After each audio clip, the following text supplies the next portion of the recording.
CBS News coverage of the Republican National Convention continues. Here again is Katie Couric. Hi, everybody, and welcome to our final webcast of convention season. Bob and Jeff here, and I'm sure Dan, Joe, and Byron grooving out to the sounds of Earth, Wind, and Fire. This is the best song I've heard all week, I have to be honest with you. On the music front, well, actually, not so good. Bob will be surprised to hear this, but my favorite song was the Rocky Top, an old bluegrass song I heard outside the convention. Yeah, I like that song. I like Rocky Top, too, but I didn't hear that. When did they play that? Outside the convention. I grew up with that song on the Upper West Side of Manhattan. We did have a little Chuck Berry in there early. Yeah, that's be true. Good. That's true. Yeah. You're right. Okay, I stand corrected. This is the second good song, with the exception of Rocky Top. Okay, so listen, we're going to get right to web questions, and I want to just mention, well, we're watching John McCain, by the way, schmooze with all his supporters. No balloon drop, by the way, in Denver because it wasn't environmentally friendly. Little tricky at an outdoor stadium to do a balloon drop. I was going to say, think about it. But that was the official word from Howard Dean, Jeff, and I'm going to stick with his explanation. You're right. I had to laugh when I heard that too. If I saw balloons drop. Okay, all right. Anyway, enough of our banter for a second because we're going to get to some web questions. They're really good, really smart, and I also want to mention I'll be getting out of here a bit early. You able journalists are going to take over for me because I'm flying to Los Angeles for Stand Up to Cancer, a big event tomorrow night. I hope everybody watches and donates and makes pledges. It's a very worthy cause. Okay, that's my shameless plug. But I feel like it's for cancer, so I can get away with it. All right, let's go to some web questions. Alicia from New Jersey writes, do you think that John McCain made a mistake by opening his speech talking about President Bush? Although in the RNC, delegates are very pro-Bush, for the rest of the public, this feeds into what Barack Obama is trying to portray McCain as, another Bush. Thoughts? Well, he mentioned him, and that was it. He said the president, actually. He didn't say President Bush. I thought that was... and then he moved on. It seems to me, the man is the president of the United States. He deserves at least a mention, some respect. But that was it. And they did it early, and he moved right on. Let me go to... Okay, sorry. One answer per question so we can get through a lot, you guys. Colleen in Denver writes... Oh, actually, to Dan and Joe. Are you guys there? Yeah, we're here. Okay, this is a question specifically for you. Aren't you flattered? Yes. Okay, the question is, how would you compare the energy of the crowd tonight in St. Paul to last Thursday night at Invesco Mile High Stadium in Denver? Dan, what do you think? A lot more energy here, I'm sure that's what you're thinking.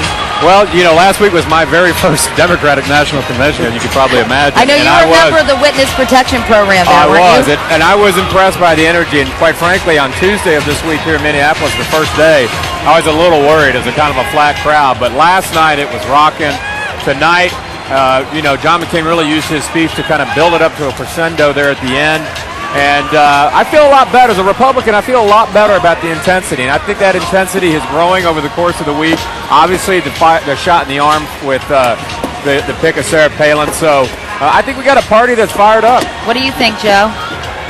Well, it's a little hard when there were 84,000 people in Invesco, and it's a lot smaller venue here. A lot of energy at Invesco. I think the difference here, I agree with Dan, when I walked down the floor the first day, there were a few Republicans I talked to, they were sort of angst about whether they felt they were really in it. Tonight, when I was walking around after Palin, they were all saying, hey, we could win this thing. A lot more excitement, a lot more energy than the first couple of nights. Yeah, I think back then, Dan, you were saying a smiling Republican was a bit of an oxymoron, right? Well, look, I mean, it's... fundamentally, this race is still one that favors the Democrats. I think everybody in this hall understands that. But I feel they walk away or leave this convention hall tonight thinking we've got a real fighting chance. Right. We just caught a glimpse of Cindy McCain rocking out. Hey, who sings this song? Celebrate. Cool in the Gang. Thank you. Rick Kaplan, you win a prize. Okay, Byron, are you there? Hey, Katie, I am. Hey, I've got a question from the internet, which I think you talked to some delegates about this, so obviously I think this is a good one for you. It says, where were all the people of color? I observed a sea of white faces here. You talked to a couple of delegates about that. What did they say to you, Byron? Well, Katie, the short answer is they weren't here. I mean, most of the people of color you saw here were working. They weren't participants in this Republican convention. I think the count was there were 36 African-American Republican delegates here compared to about 150 4 years ago. And I talked to a number of black and Hispanic Republicans here today, and they were frustrated by that. It's their sense that their party, they say, seemed to have changed. That 8 years ago with President Bush, there was talk about the big tent. There was lots of minority participation speaking from the platform, but not this time.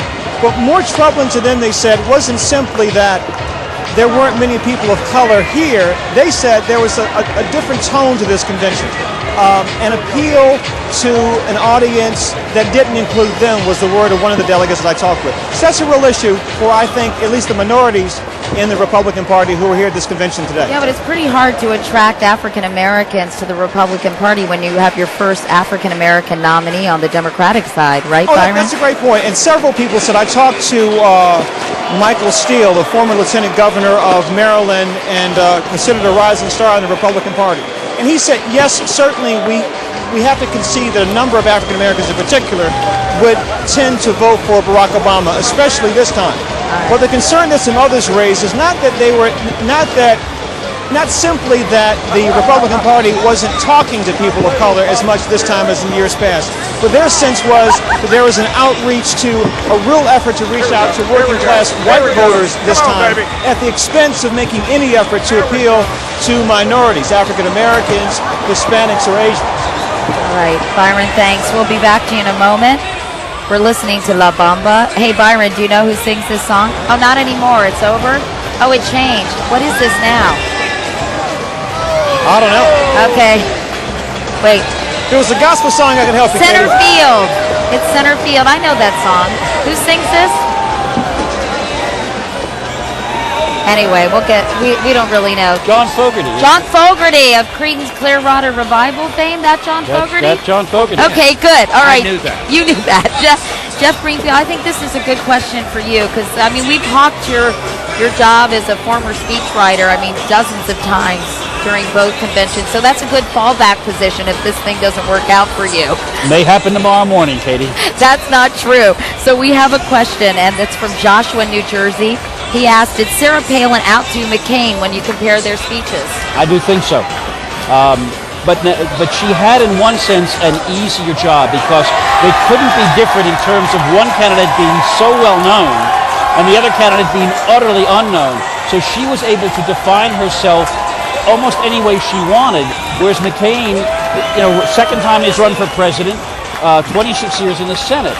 And also because of the nature, the historic nature of this, as I described it earlier, this spunky small-town gal, suddenly as a vice presidential nominee, she could use that mantra, that image, to define herself almost wholly. Were you surprised? John McCain is known for his sense of humor. He's a pretty funny guy, but the speech was quite serious and earnest in tone. Yep, I think both Obama and McCain missed a chance to ingratiate themselves. And also, when you're attacking your opponent, humor is a wonderful thing. Scalpels are better than hammers. But, as one who's covered him for a long, long time, John McCain is a wisecracker. I mean, he's a quipper. And that might not work in this venue. Somehow, it never quite works when he does it in a set speech. It's more extemporaneous, right? Yeah.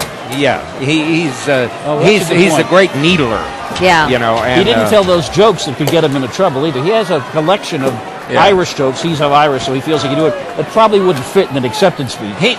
When he is funny is when he is spontaneous. I had him on Face the Nation during the New Hampshire primary, and no one thought he was going to be there. And the first thing I said to him, I said, I got to tell you, Senator, I didn't think you'd be here today. And he said, it just shows you're not very smart.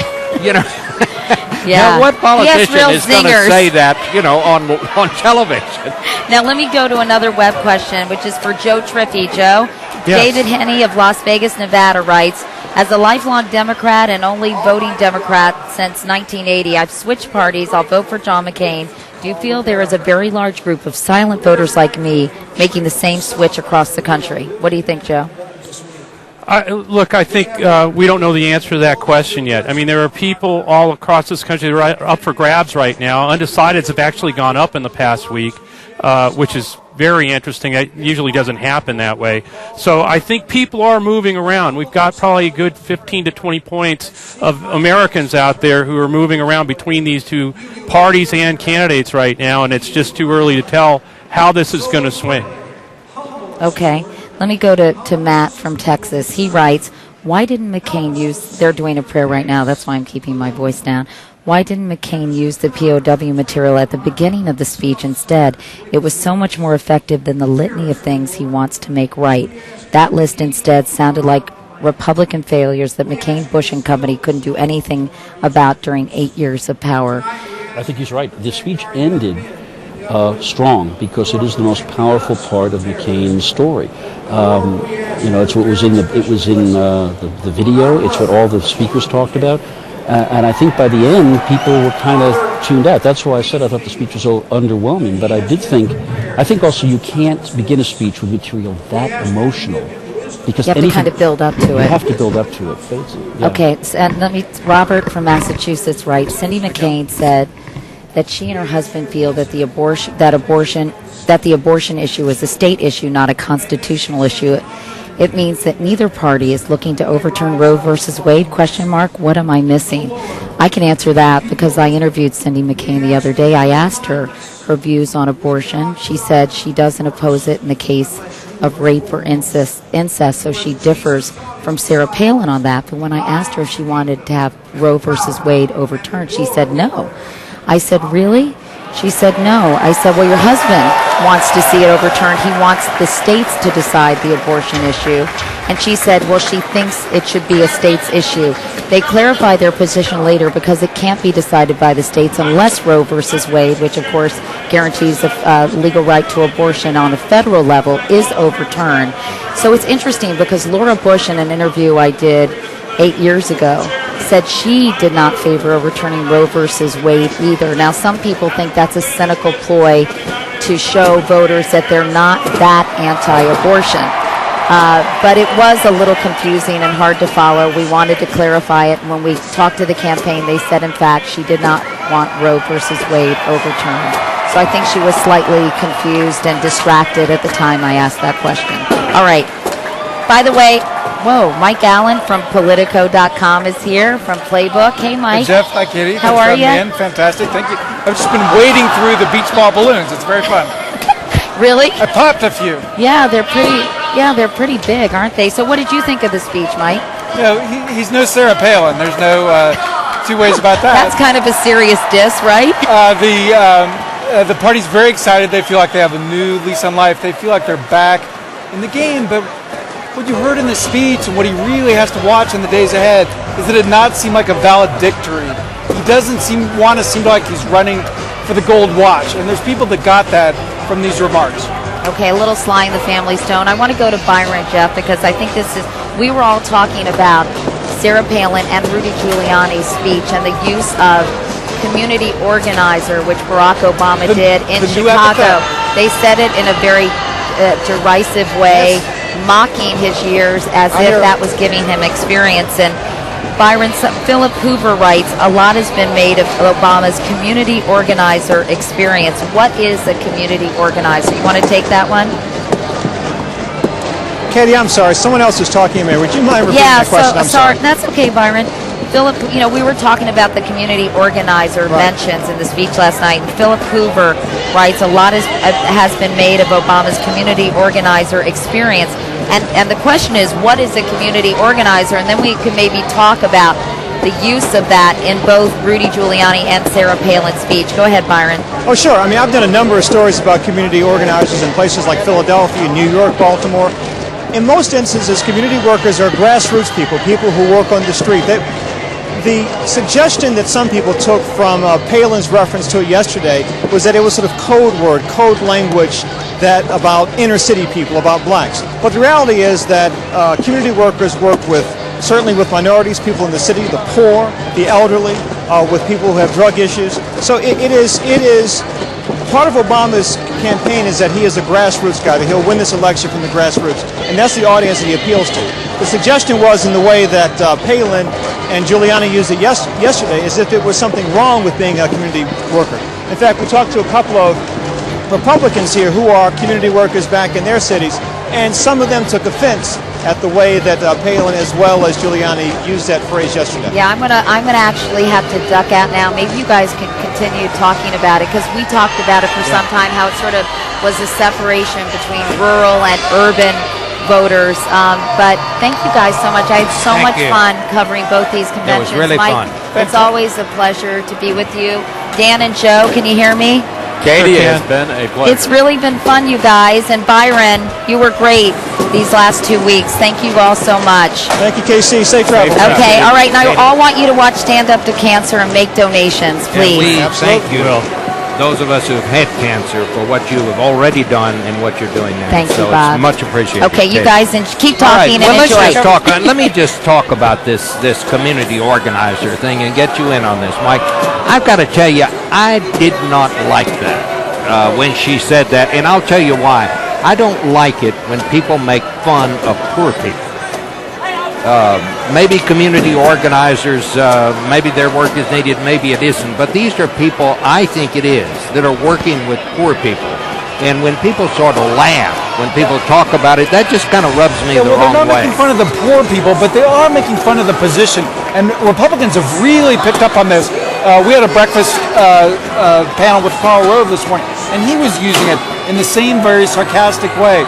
And as Byron suggested, it's very much an us versus them thing. Community organizers are what they have, and it's a sort of vague, abstract, almost you can't make it up, sort of liberal term. And community is just not a term that you use out in sort of red state excerpts. Let me ask you this. Do you think this is one of those phrases or terms that somebody's gone out and done a focus group on to see how people react to it when you say it? I mean, we know that both parties do that. Now, my Republican friends tell me no way, no how. They wouldn't do this. But I'm just wondering about it. Well, it's a great question, but what we do know is it has struck a chord because people are picking up on it, and they're using it as a new and pretty clever way to really sort of try and puncture the Obama balloon. Another way to say the empty suit thing. We need to give Dan Bartlett, I guess, a chance to respond to this, Dan, because you do not believe this was some market-tested scheme. I appreciate and let me enter in as one of those former evil Republican strategists. I can assure you that there was no slight being intended with regards to the nobility of being a community worker. The point Republicans and the McCain campaign are trying to make is that as they came out and started attacking Governor Palin's experiences, they're saying, wait a minute, this guy's got one of the thinnest resumes who's ever run for president. And to say that, a community organizer is more credentialed, somebody who's been a community organizer is more credentialed to lead the executive branch of the United States of America is laughable. But it's not to say that the work itself and the people that it's impacting is not noble. He's saying would you have done it, Dan Bartlett, if you'd been running this campaign? Would you have advised Rudy Giuliani to use this? Well, I think one reason why Rudy Giuliani didn't win the nominations is because he doesn't listen to advisors. But I would say that I think the bigger weakness in his resume is the fact that he was a college professor. And I apologize to anybody online here who's a college professor, but I think if you want to really detach him from the typical Joe or Mary out there in middle America, I would have been repeating the fact that he was a college professor at every moment I had. Well, there seems to be somebody standing next to you there listening very carefully to what you're saying. Joe, what's your response? I just can't believe he just kept saying over and over again, community organizer and doing that. But no, I kind of think that they wanted to do what Dan's talking about, and then just didn't see that there might be some other overtones to that, and it might be seen as a put down by people. I agree with that. I agree with that. There's a funny thing about this, though. The whole community organizing ethos, which began really in the 1960s, was a local power movement. Now, it was on the left, but the idea was that the federal government was too big, too unresponsive, and you needed to build power from the bottom up, which in many terms is a classic Republican idea. Let's bring Mark Ambander, who's done a great job for CBS News, works for The Atlantic. He's working as a consultant for us. I hear you didn't like the speech much. I was trying to find a euphemistic way to put it, but I just think it was a bad speech. Now, why? In part because, look, no one expects John McCain necessarily to give a barn burner, but I looked at the crowd reaction, and someone might have already said this, but the crowd seemed to be fully united behind Sarah Palin, and not at all united behind McCain's reform agenda, which is what the speech was about. The applause lines, the lines that got the most applause, were the traditional red meat stump lines, and a great speech is usually a combination of the speaker, the speech, and the environment. The speaker in this case didn't live up to standards. The environment just didn't do it. Well, if John McCain can't sell the reform, then John McCain's not going to win. It seems to me that's the thing he's got going for him. I mean, it seems to me there's great discontent in the country that government just isn't working very well anymore, and that seems to be what he's trying to change. If what you're saying, if people feel the way you do, I think John McCain's going to have a hard time. Well, it might be troubling. I mean, we were led to believe that there would be a lot of elements of reform in this speech, a lot of tough language, and there really wasn't. I mean, there were some sections devoted to it, and there were some laundry lists of things that McCain would do, but his delivery was flat, and he did connect it particularly to the troubles of the current time. You didn't really hear much about how John McCain would be different than George W. Bush. Again, I was a little surprised.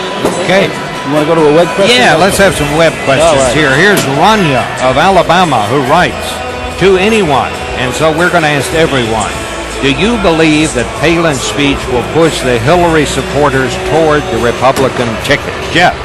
If we're talking about the stereotypical Hillary Clinton supporter, the women, feminists, no, because her position on abortion and other issues is just too far right for them. We're talking about people in the middle who kind of like the idea of a woman vice president but are not ideologues.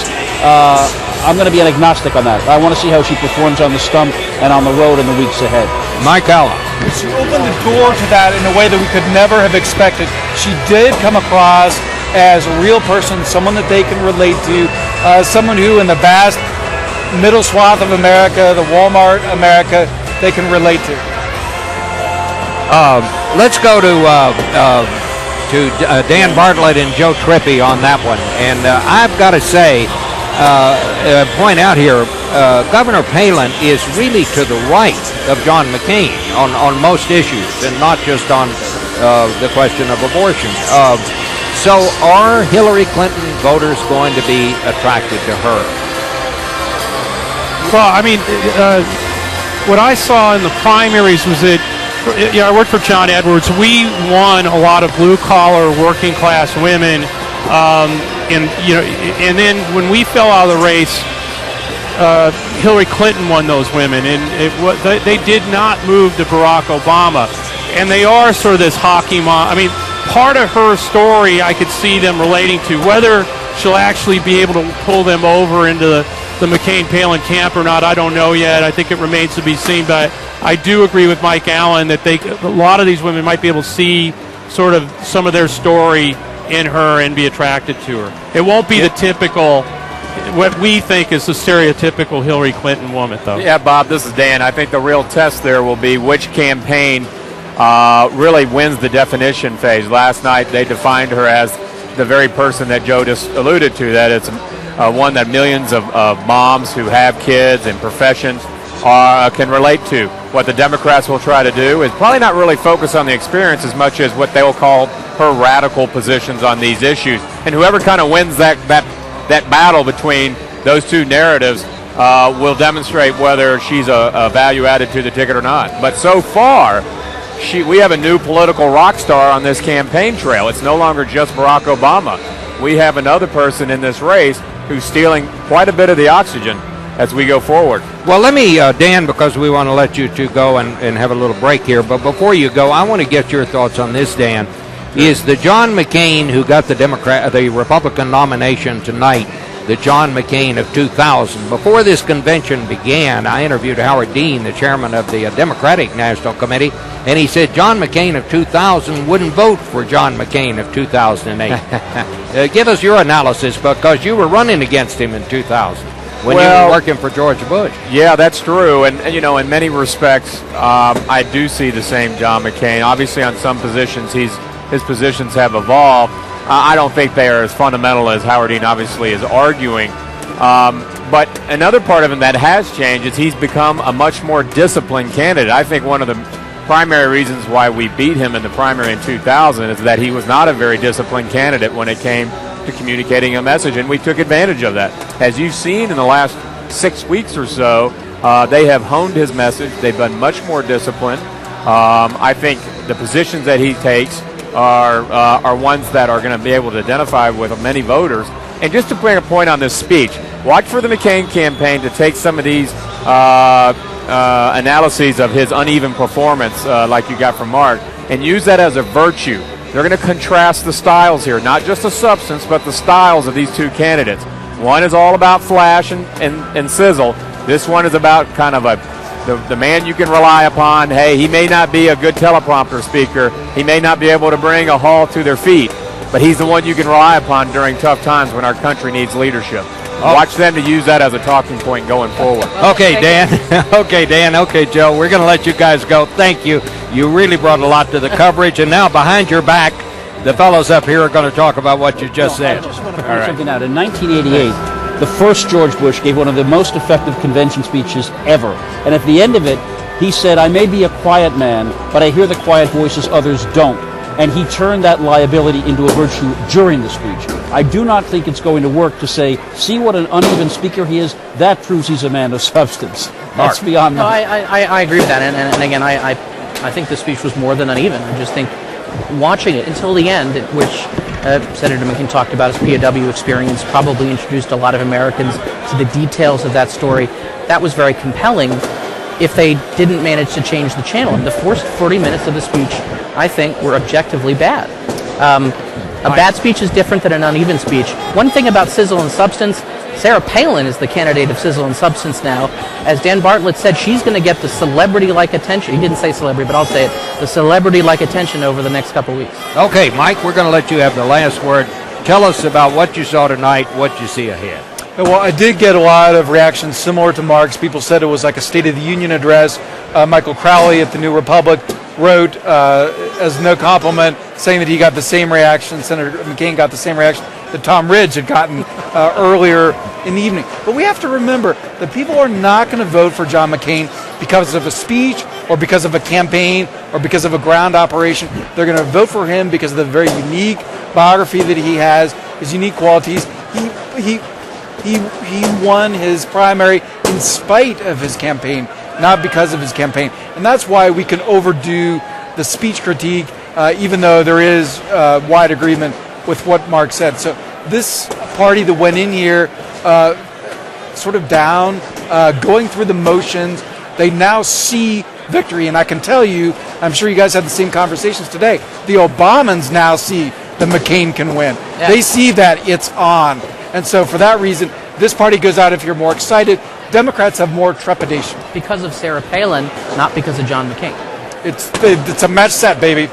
All right. Well, Mike, Jeff, Mark, I want to thank all of you. I'm going to say here what I said at the end of our broadcast tonight.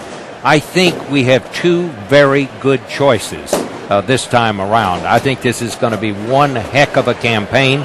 It's been fun for all of us to be here, all of us from CBS News, and we'll see you later on television and on the web.